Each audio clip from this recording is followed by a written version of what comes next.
into it. We're gonna make some cheesy hamburger rice casserole. This is really good for budget meals. It barely has any ingredients, so it should be pretty easy for you to make.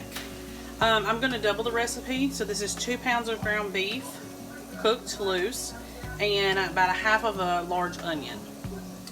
Alright, so I've already drained that. I've cooked it till it was done. I've drained it. So now it's time to go ahead and add in the other ingredients. You're going to need about 4 to 4.5 cups of beef broth.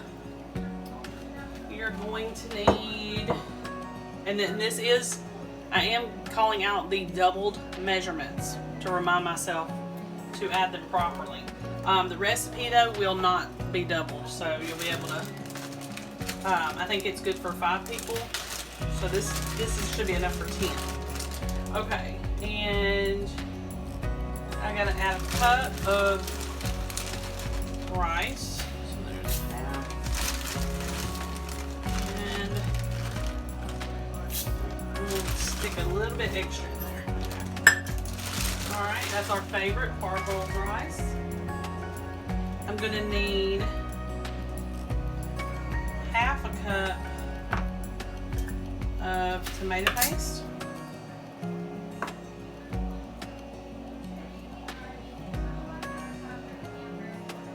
And that's basically one of the small cans, 6-ounce can, if you double it.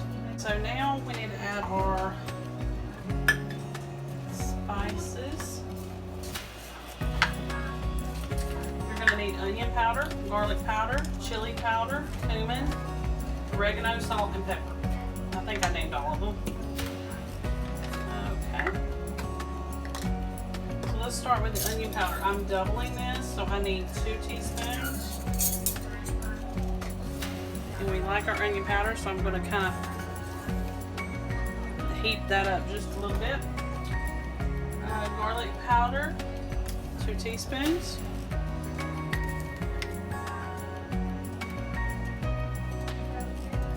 Chili powder, 2 teaspoons. And 2. Cumin, it's going to be 1/2 teaspoon.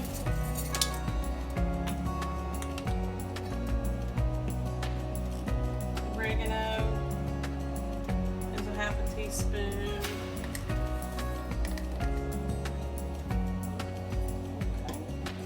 And let's see, salt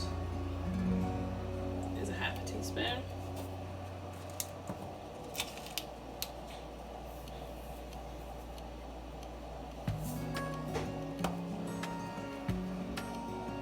I'm sorry. Whole teaspoon.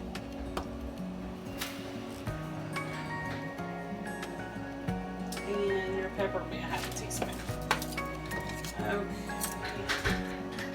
Now,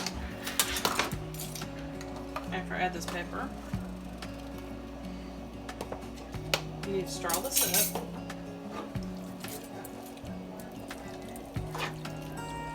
And you will turn it up about medium-high heat.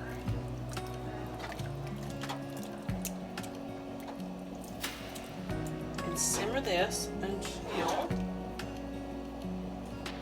so you're going to bring it to a boil, and then after that you're going to simmer it until the rice is done.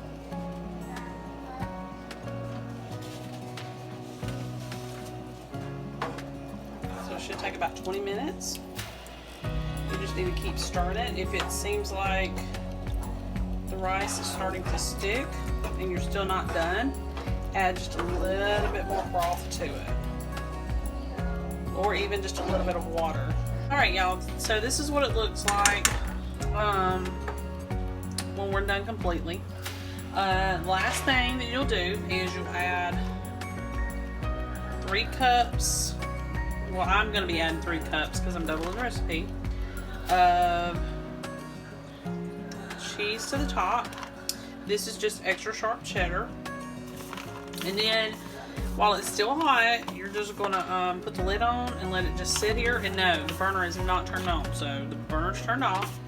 But the heat that builds up should be able to melt this cheese. If not, you can always stick it under the broiler to let that get that final little melt. Okay, be sure to like and subscribe, and I'll see you next time.